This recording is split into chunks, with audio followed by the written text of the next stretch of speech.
Olá, meu nome é Ana. Bem-vindo ao Estúdio Pitanga. Hoje sou só eu, dei uma folga pra Joyce e pra Samara.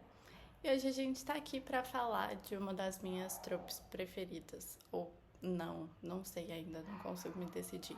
Que são as Final Girls de filme de terror. Que são as sobreviventes, as garotas finais. E é uma das tropes mais famosas do mundo do terror, que dos anos 70 para cá veio tendo várias mudanças, mas ainda assim é um pouco problemático. E aí essa é a ideia do vídeo de hoje. Se você tem qualquer interesse ou se você tem qualquer conhecimento básico que seja sobre as tropes de filme de terror, você sabe que a Final Girl, que é a garota final, ela é uma das mais famosas em slasher principalmente, que é o tipo de filme que tem um assassino, a maior parte das vezes um assassino mascarado, e aí tem um grupo de amigos, e normalmente são entre 5 e 6 amigos, tipo a cabana ou Sexta-feira 13, que sempre tem o estereótipo perfeito de todos os personagens. Que é, tem o jogador de futebol, que ele é mulherengo e ele fica com todo mundo. E aí tem a cheerleader, que ela é bonitinha e ela é namorada do jogador de futebol. E aí tem a garota quietinha, que ela vive na biblioteca e ela não transa e ela não bebe e ela não faz nada de errado. E ela é o orgulho dos pais. E aí quando você começa a assistir esse filme de terror, você já sabe que ela vai ser a que vai sobreviver. Porque é ela que não faz nada pra morrer e aparentemente todos os assassinos focam nela. Há alguém pra matar? Vamos matar essa querida. E aí era sobre isso que eu queria falar hoje, sobre principalmente a origem do tema, que começou nos anos 70 com o livro da pesquisadora Carol Clover, que foi de 92 esse livro. Mas a trope começou nos anos 70. E em 92 ela escreveu esse livro que chama Homem, Mulheres e Serras Elétricas, que ela basicamente destrinchava essa ideia da personagem feminina perfeita para sobreviver a um assassino mascarado. Porque a maioria dos filmes começa com o assassino como personagem principal, que é no ponto de vista dele, e aí conta a história dele, que o filme começa com o Michael Myers pequeno, criancinha, no Halloween, pra gente entender de onde ele veio, pra gente criar algum tipo de simpatia por ele. E aí tem a Laurie, que ela é a babá. E ele virou um assassino de babás e ela tava lá no momento. E ele começou a ir atrás dela, porque ela era a vítima perfeita. Só que como ela era a bonitinha e ela era uma moça com coração puro, é claro que ela ia sobreviver, porque a amiga dela, que transou na cena anterior dele aparecer, morreu. Tadinha. Ainda morreu mostrando os peitos, que é uma coisa que acontece muito. A gente sabe. Os filmes de terror, sei lá, dos anos 70 até os anos 90, que foi quando isso começou a ter uma mudança, só existiam dois tipos de mulheres que iam aparecer nesse filme. Ou era a boazinha bonitinha, que ia ser a garota final e que o assassino ia atrás e ela ia sofrer muito e ela ia ter todos os empecilhos, ela ia comer o pão que o diabo amassou e ela ia sobreviver no final. E tem a bonitinha, e tem a cheerleader, que ela ia transar com o jogador de futebol, ela ia beber, ela ia ficar pelada em alguma cena e provavelmente ela iria morrer na cena que ela tá pelada. E aí é isso que a Carol traz muito nesse livro, que é Homens, Mulheres e Serras Elétricas, que é esse estereótipo que a garota no filme de terror, que foi uma mídia pensada desde o início para homens, porque homens consumiam filmes de terror, que a garota ela só servia para ser bonitinha e se ela sobrevivesse, ela tinha que comer o pão que o diabo amassou durante todo o filme para ela sobreviver no final. E isso só começou a ter uma mudança assim significativa nos anos 90 para cá, dos anos 2000. A gente ainda recebe uns slashers que são duvidosos com as personagens femininas, mas nos últimos anos a gente teve X e Pearl e Maxine, que a Pearl era o assassino e ela era a vítima. E todo mundo que assistiu esse filme saiu de lá pensando: Se eu tivesse um machado, eu faria o mesmo. Mas a gente torceu por ela. Ela era o assassino? Sim. Mas ela tinha bons motivos. Era diferente de simplesmente acordei um dia e vou cometer um crime horrendo. Mas acho que a gente passaria um pano pra ela mesmo se ela só tivesse disposta a cometer um crime horrendo. Então todo mundo torceu por ela, independente que ela era assassina e ela cometeu crimes horríveis, mas ela era uma garota e ela tava dando o melhor dela, e era isso. E aconteceu que ela tinha um machado. Mas isso se afastou bastante dos anos 70 pra cá, porque se a gente for para anos 70, Massacre da Serra Elétrica, que tinha a Sally, ela era o auge da Final Girl, assim. Ela era o molde. A garota bonitinha, loira, branquinha, de olho claro, que sofreu muito e tudo aconteceu com ela e ela teve uma vida tão difícil. E aí, pra piorar tudo isso, ainda surgiu um assassino que queria matar ela.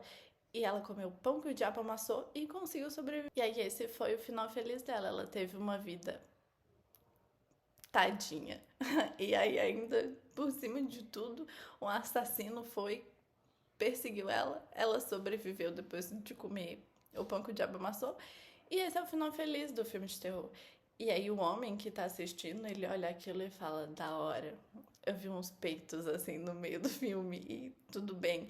Mas pra maioria das mulheres é uma parada tipo, de novo isso aí, de novo a mesma personagem, e isso foi por muitos anos, assim. Começou a ter uma mudança significativa quando o Pânico começou a ser uma franquia respeitada. Porque o primeiro filme ele veio como uma sátira, praticamente, assim, de todo o roteiro padrão de um filme de terror da época. Tanto que quem assistiu sabe que existem as regras do filme de terror, do que você pode fazer e o que você não pode fazer pra você continuar vivo. E aí, com isso, veio a Sidney, que ninguém esperava que a Sidney fosse sobreviver, porque ela quebrou várias regras. Mas aí essa era a ideia do filme desde o princípio, ser uma sátira que todos os filmes sempre colocavam as mulheres nesse molde do você só vai sobreviver se você for recatada e do lar. Coisa que não é verdade. Tipo, foi um padrão criado nos anos 70, que era uma época completamente diferente do que é hoje. E a maioria dos estúdios continuam seguindo esse molde. A não ser recentemente, tipo Midsommar e X e A Bruxa, que são filmes que pegaram esse estereótipo da mulher tem que ser bonitinha e recatada e falaram, não, se quiser ela pode ser uma assassina também, e a gente ainda vai contar a história de uma forma que você fique do lado dela. Porque tem isso, eu acho um pouco difícil você simpatizar com um assassino quando ele é um homem. Quando é uma mulher, ela tem um motivo válido e é todo aquele roteiro bem produzido e motivos e sofrer a vida inteira e tudo mais. E aí a gente fala, tudo bem, então se você pegar um machado e decidir matar todo mundo, a gente fica do seu lado. Mas aí a gente tem as principais, que é a Laurie Strode, que era a babá de Halloween, que ela sobreviveu ao Michael Myers. Ela sobreviveu por vários filmes, porque o cara que voltou pra matar ela foi o Michael Myers. E aí teve a Sally, de O Massacre da Serra Elétrica, que ela também sobreviveu. Teve a Nancy Thompson, de A Hora do Pesadelo. E teve a Ellen Ripley, que é o outro lado da moeda quando se tem uma mulher no filme de terror. Ou ela vai ser... Tem três, vamos estabelecer isso, que são três. Tem a bonitinha e a recatada, e que faz tudo certinho, que vai ser a garota final e ela vai sobreviver. Ela vai lutar com o assassino, ela vai tirar força de onde ela não tem, depois de receber uma bala na costela e uma facada no pulmão, ela vai dar um jeito de sobreviver. Tem a gostosa, que fica pelada e morre, provavelmente na cena que ela está pelada, que é sempre a cena propícia para o assassino aparecer. E tem a mulher masculinizada. E aí a gente coloca masculinizada entre várias aspas, que é o caso da Ellen Ripley, que é de Alien. Ela é uma mulher forte, colocaram ela como uma mulher mais masculina, mas que ela sobrevive. E ela não é o recorte perfeito da menina bonitinha, recatada e do lar, mas ela é a mulher masculinizada. Que isso só aconteceu depois que as pessoas pararam pra pensar que talvez o público do filme de terror não seja só homens. Que talvez os filmes não deveriam ser feitos somente para homens. Que talvez não seja necessário ter uma loira gostosa morrendo pelada no filme para ele ter audiência. Que talvez se só tiver um roteiro legal e uma personagem legal, as pessoas vão gostar da mesma forma.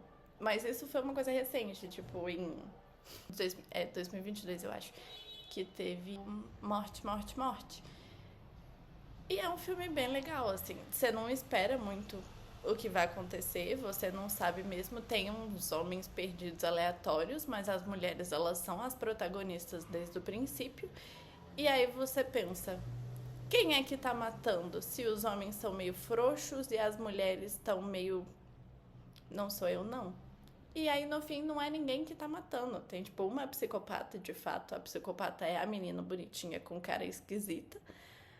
Mas não tem ninguém matando ninguém. Eles só morreram sozinhos. E todo mundo teve um surto coletivo falando, meu Deus, tá todo mundo morrendo. Alguém tá matando, mas ninguém tava matando. Eles eram idiotas.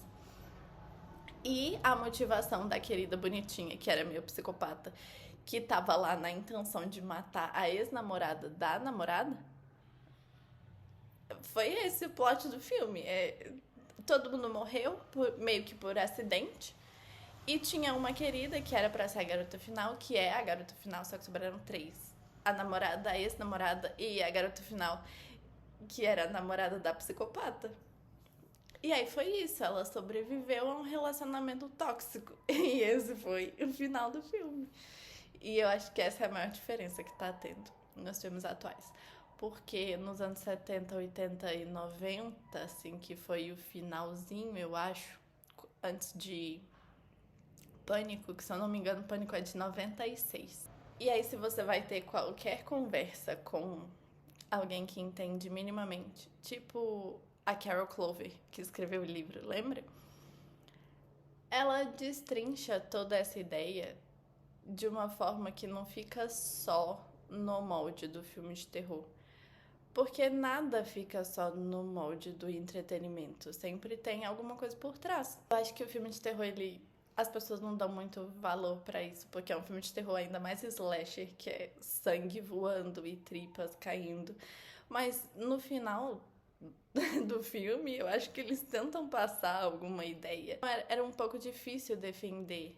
Então, por isso que esse trope de Final Girl ficou tão famoso, porque as pessoas acham que o público-alvo de um filme de terror é um homem, então tá tudo bem você colocar uma mulher sofrendo a beça e pelo menos 25% do filme pelada. Porque aí você vai atingir a audiência desejada. E a Carol Clover, ela colocou muito bem no livro uma noção que a maioria das mulheres já tinham, que é, eu não gosto de slasher, porque tem sempre o mesmo roteiro, tem sempre a mesma personagem, ela tá sempre passando por atrocidades e ela vai sair bem. Então é sempre esse roteiro padrão de colocar uma mulher bonitinha pra sofrer muito e passar por tudo de pior que ela consegue passar, pra no final ela matar um homem e aí tá tudo certo. Porque ela matou um homem e aí agora ela pode ser feliz e seguir a vida dela, quando na verdade ela só podia ter tido um roteiro decente desde o princípio. Então, como grande consumidora de filme de terror, então eu fico feliz que esteja tendo alguma mudança referente a isso. Tá 100%? Não. Mas considerando a Nancy, a Laurie e a Sally, eu acho que tem muita diferença para todos os papéis que a Mia Goth tá fazendo agora. Então eu espero que continue assim. Gosto dessa nova era de filmes de terror em que mulheres não estão em cena somente para sofrer e para agradar homens. Os homens não estão muito felizes com isso, mas a gente sustenta a bilheteria dos filmes de terror. Então a gente espera que daqui pra frente seja um pouco melhor. E não vamos ser hipócrita, eu adoro um slasher, eu adoro ver tripas caindo da barriga de uma pessoa aleatória. Mas às vezes essa pessoa aleatória não precisava ser uma mulher, sabe? Mas a gente vai continuar assistindo e a gente vai continuar julgando. E a gente vai continuar aqui comentando sobre todas as barbaridades que acontecem. Então a gente tá aqui toda semana nesse canal no YouTube. A gente também tá no Spotify com o podcast. A gente também tem um perfil no Instagram. Olha como a gente tá versátil. Então segue a gente, comenta, fala quem é a sua garota final preferida. Se você tem uma. Se não, procure assistir filmes de terror pra você descobrir qual é a sua garota final preferida. Tá bom? Então até semana que vem. Então continue focado no Estúdio Pitanga. Vai ser divertido.